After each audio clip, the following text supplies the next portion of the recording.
What is up, Miracle Fighters? It's Pton here and welcome back to the Team Miracle 4 channel. Today, as you can tell from the title, I'm going to be doing a deck profile for one of the newest Lyrical right lines, and it'll be for the powerful Herminia right line. So this right line has gotten quite a bad reputation, I guess, for being one of the worst Lyrical decks, because what it does, other decks can already do better.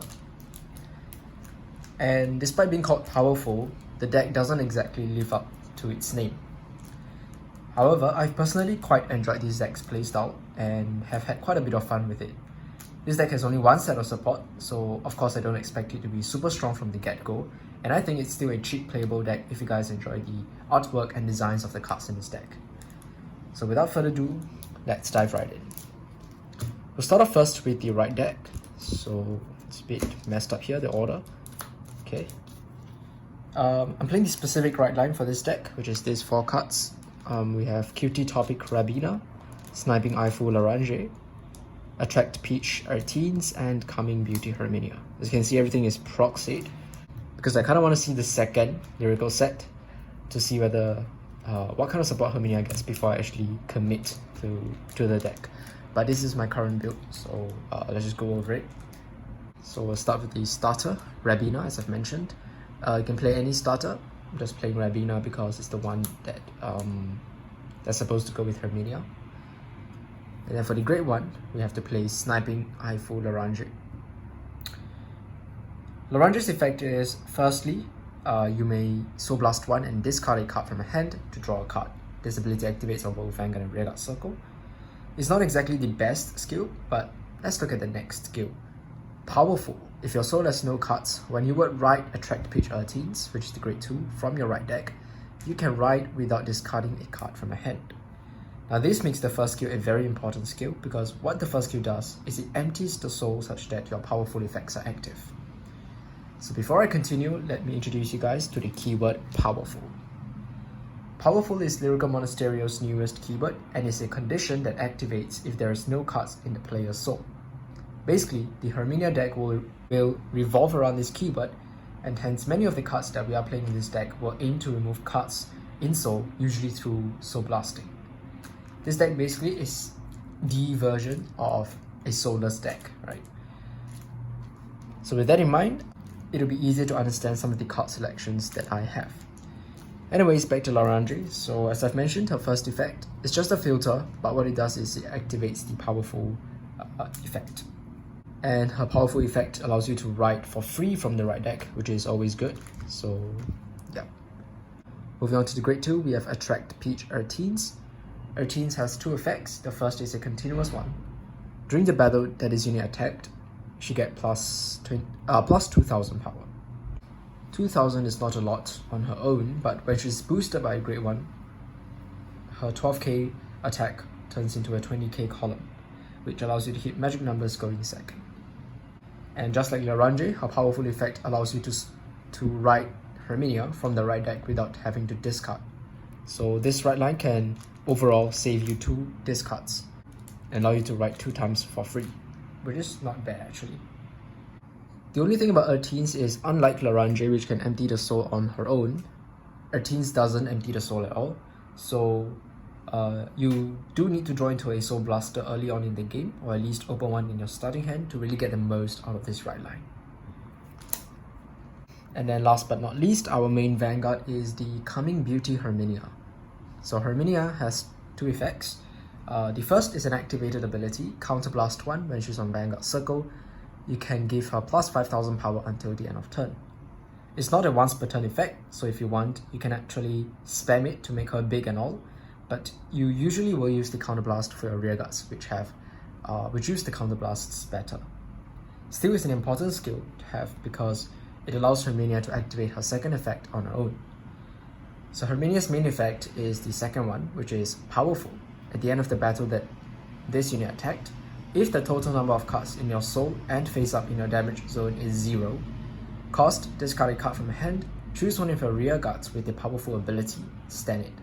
Reduce the next time that you counterblast this turn by 1. Since Herminia's powerful effect has an added condition that the damage zone has no face-up cards, her first skill, which is not once per turn, comes in very handy, since you can just use it to flip down everything in her damage zone if needed and get big power, plus activate or enable the conditions for her powerful effect. This deck, you will soon realize, is a little like Bastion pre-Grade 4, right? The restand is almost guaranteed, and there are a lot of cards that can power up the rearguard that you want to restand, so the attacking power is actually decently high for this deck. One nice thing about Herminia's second effect is that it reduces the next time that you counterblast by 1, which synergizes with some really strong restand targets that I will talk about soon. Do note that the restand effect, just like Bastion, is a -1, and this deck doesn't really plus as much as Bastion might, because this deck doesn't have its Elden and stuff like that. So that's something that you have to take note of, but it's still a very simple strategy that can work and can close games. So with that, that is the right line for Herminia, and with that out of the way, we can go into the main deck. So if you guys were paying attention just now, Herminia's skill can only restand rearguards with the powerful ability. Hence, we are playing quite a bit of cards with the powerful abilities. Right, almost all of the normal units have the powerful ability. We'll start off first with the grade 3s. So I'm playing, in addition to the one in the right deck, 3 more copies of Coming Beauty Herminia for the Persona right, which is really good. So I don't really need to talk about her again. Our main grade 3 rearguard in this deck is the Bathing Fountain Teluis. Okay, so we'll look at Teluis. Let's put her here. Alright, so Teluis' effect is powerful. When this card or when this unit attacks a Vanguard, if your soul has no cards, counterblast 1, she gets an additional effect, which is when her attack hits, draw a card until the end of that battle, and then you can also choose one of the other units to give plus 5,000 power until the end of turn. This is a great card for the on-hit pressure to draw, which will pay for Herminia's -1 to restand. So in a way, this is a main way to plus, albeit a not guaranteed one, right? Because it needs your opponent to take her damage. However, the cool part is that Herminia can reduce her counterblast by 1 if you restand her. So what that means is that it can potentially apply 2 times of on-hit pressure in a single turn if you restand Teluis with Herminia. And although Teluis doesn't really power up herself, her effect to power up another rearguard can actually work with a particular booster in this deck, which will indirectly help Teluis to hit for higher numbers as well. So I will talk about that very soon. Just take note of that. So yeah, Teluis is one of the main restand targets for this deck, for the on-hit pressure and for the additional power gain. Next, I also play 3 copies of the Faithful Eye Liliana. So Liliana's ability is powerful when she attacks. If your soul has no cards, counterblast 1, she gets plus 10,000 power until the end of that battle. She's probably the biggest attacker on her own in this deck, but it's a simple but effective ability, allowing her to hit 23k, and if you restand her with Herminia, she can use her effect again for free, hitting for 23k a second time without paying any cost. So just like Teluis, she's also one of our main restand targets, right, for Herminia. Since Teluis cannot give 5k to herself, if you have both Liliana and Teluis on the field, what you can do is use Teluis to power up Liliana, right, and then aim to restand Liliana basically. So Liliana will be 28 on the first swing, and then when she restands, she's gonna swing in for another 28, and both times it's a 20k shield guard, which is pretty insane.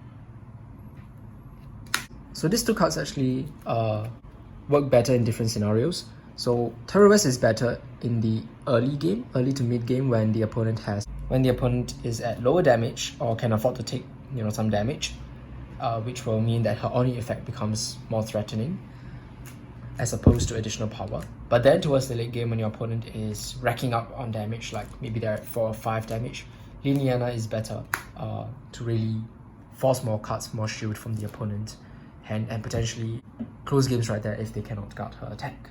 So yeah, these 2 grade 3s, very important cards in this deck. Before I move on, let's go back to Herminia. So I'm playing her to Persona right? But Persona riding does add soul, right? Because when you ride, of course, the previous Vanguard is now in your soul. So you need to ensure that you have some way to remove your soul on your Persona ride turn, such that Herminia can use a powerful effect. However, with the other supporting cards, it should not be that big of a problem. Let's move on to the grade 2s. So I'm playing 4 copies of the Mia Ensemble Nala. So let's have a look at Nala.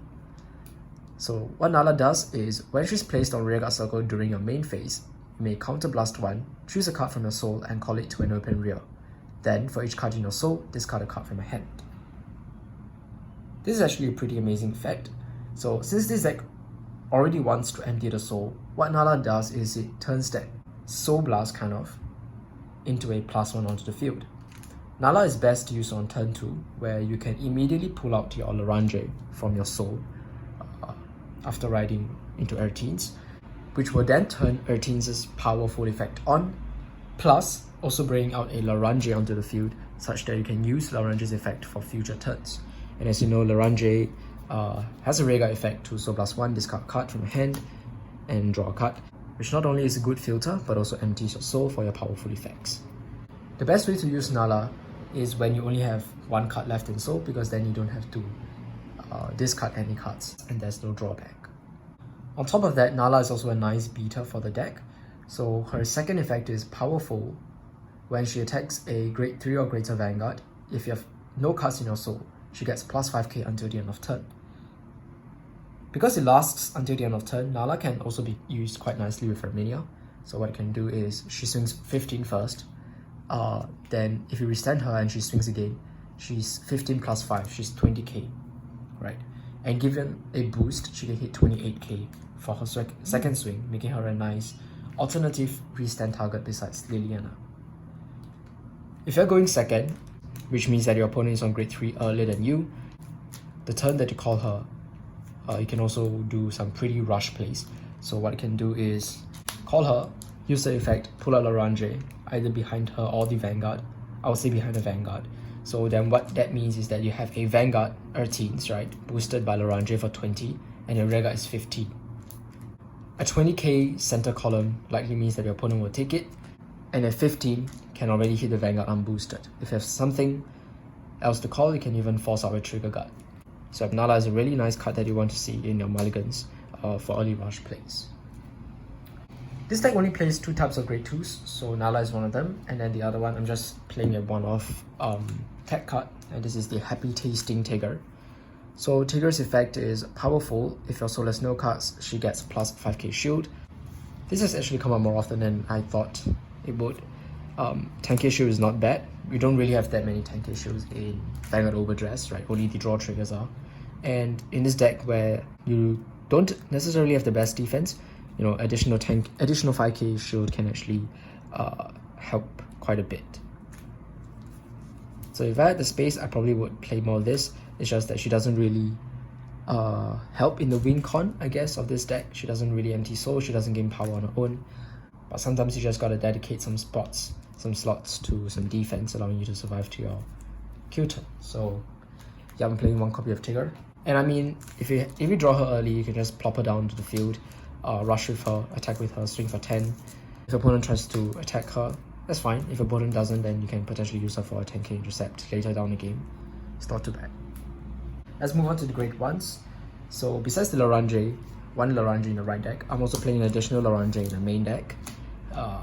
Usually you will be able to call out your Laranje from the soul through Nala, but if you don't open with Nala and you have to soul blast the right deck Laranje so as to activate, you know, the powerful effects of other cards, having an additional copy of Laranje in the main deck that you can draw into is kind of nice, because it's one of the best ways to empty the soul and, you know, see more pieces, right, by filtering. And then moving on, I also play 4 copies of Burgeoning Tone Signe. Signe is probably one of the best support cards for Herminia. So 2 abilities. The first is powerful. When this unit boosts, if your soul has no cards, counterblast 1, choose one of the other units, and it gets +5k until the end of turn. Until end of turn works well in this deck, because as I mentioned, it means that you can reuse that +5k by restanding that unit with Herminia's effect. It uses Counterblast, which is okay because Herminia does require you to use up all the Counterblasts. So I don't really mind that. But Signe's main effect is her second effect, which is At the end of the battle that is unit boosted, if you have a Vanguard with a powerful ability, which is Herminia, can stand this unit, choose a card from a soul, and put it into your drop. This is such an amazing skill for two main reasons. Firstly, it restands itself. Herminia already restands a unit to make a 4th attack. Signe restanding herself means that you can potentially have an entire column restand for a strong 4th attack push.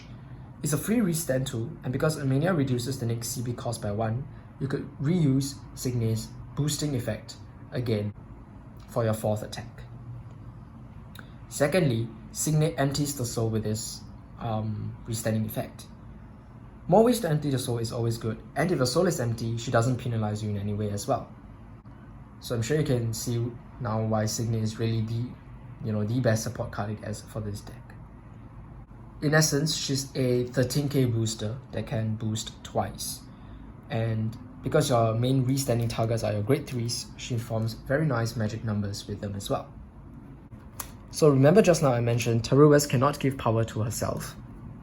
So same goes for Signe. Signe also cannot give power to herself. So what you can do is actually, if they're in the same column, which is most of the time, they're in the same column, what you can do is boost Signe, Terues attacks, and then you can use Terues effect to pump 5k to Signe, and then Signe's effect to pump 5k to Terues. So this column becomes 21 plus 10, 31 with an on hit. And then when they restand, each of them keeps the plus 5k that each of them had given to each other. And then when they attack again, you can use one of the effects for free, which will then bring this column up to 36. 31 and 36 is actually pretty insane columns, because the first is a 20k shield guard and the second is a 25k shield guard, not counting for any triggers.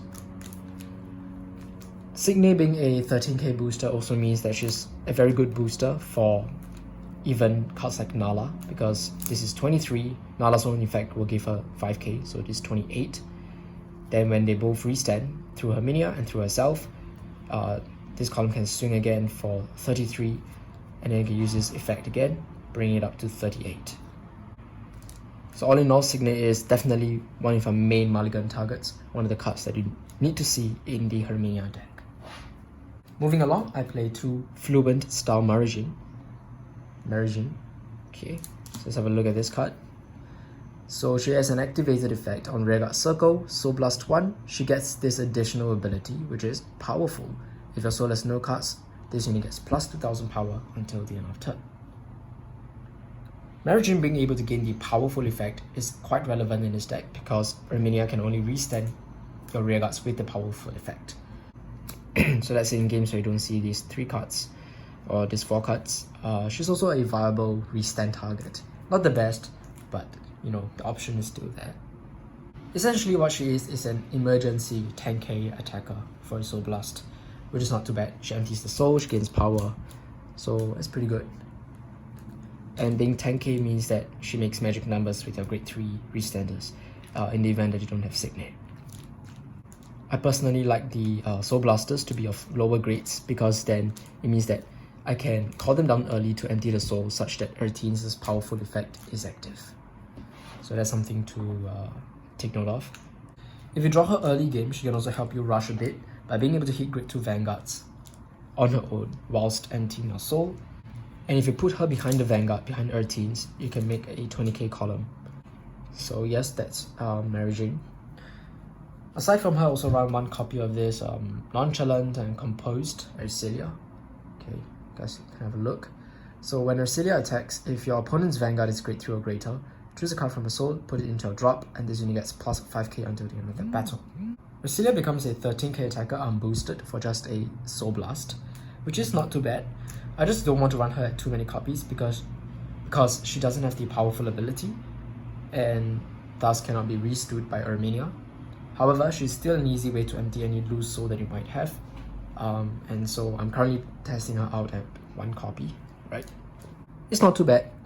13k attacker means that she can touch Vanguards on her own, and using cards like Signe or Terues to give increments of 5k to her also means that it's all, magic numbers and stuff. Besides power gaining, I personally also like to add a few card plussing in this deck, because as I've mentioned, the deck doesn't really plus that much. And so I am running 3 copies of Munchingale Sia from the Kyrie trial deck. Okay, so let's have a look at Sia. So what Sia does is when she's placed on rearguard circle, you can Soul Blast 1, look at the top card of a deck and either call it to an open rearguard circle or add it into your hand. If you add it into your hand, discard a card. So Sia is a nice way to try to fish out the key units from the deck. Turning a Soul Blast into a +1 to board early game is never bad. The only issue I have with Sia is her base power of 3k, which isn't too fun to work with.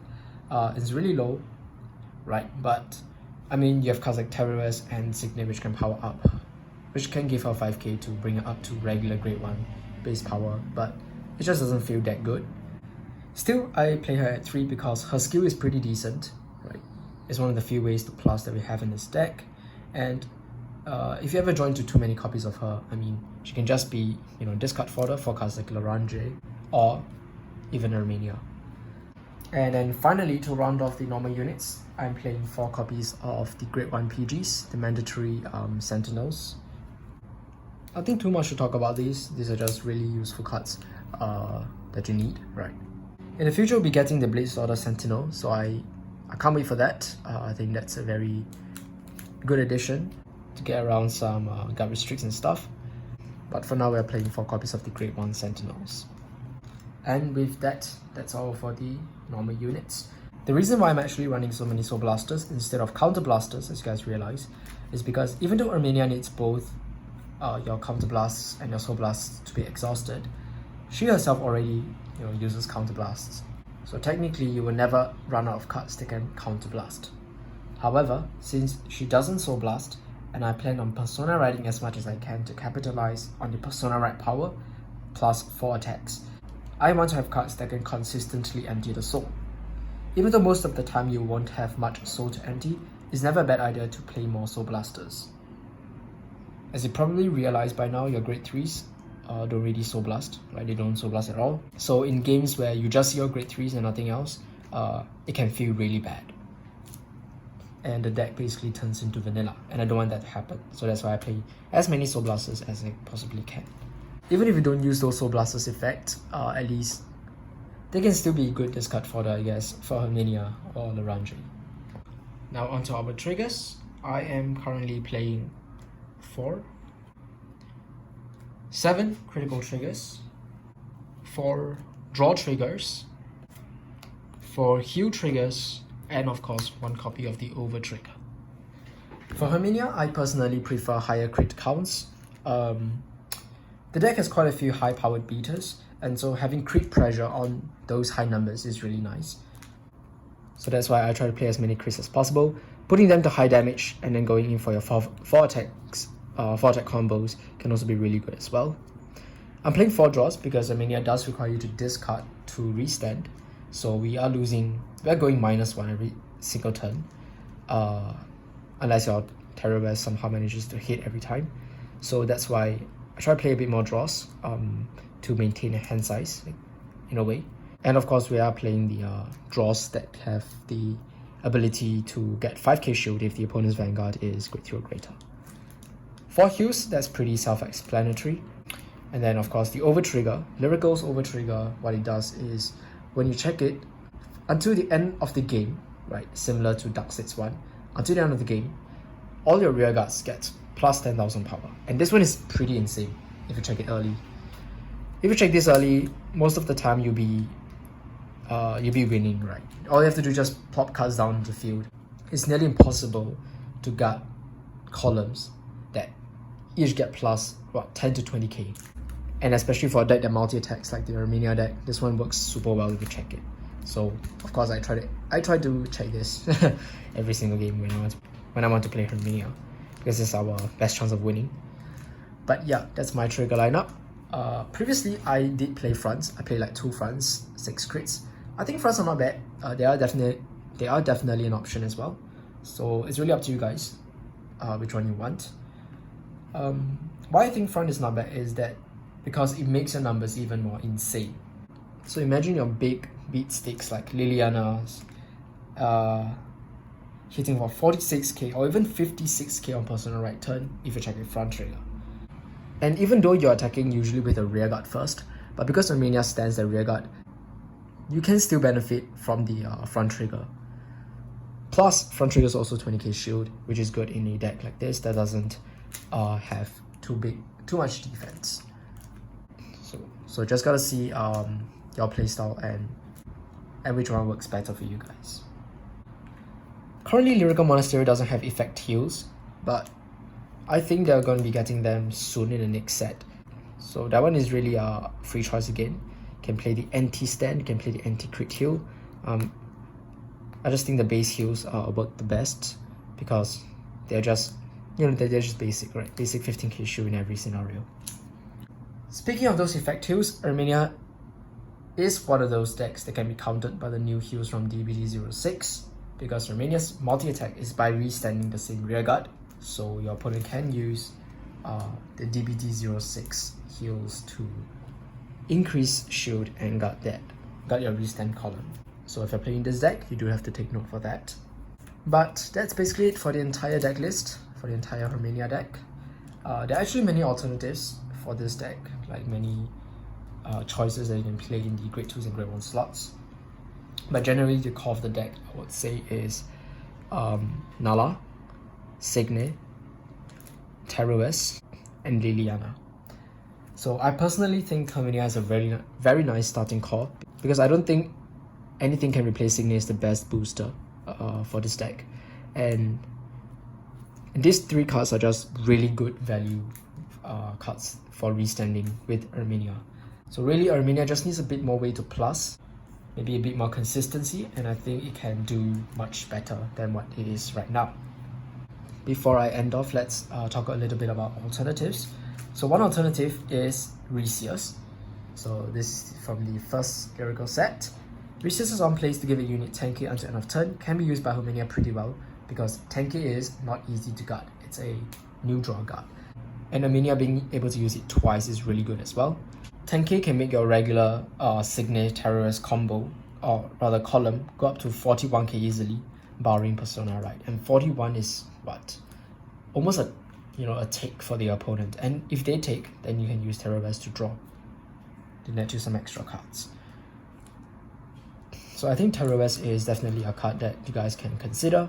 What I would take out for Terues is probably some Sias, maybe Arcelias, because I don't think you need that many Sias, maybe 2 Sias, and then these 2 can be replaced with Reseus if you want to.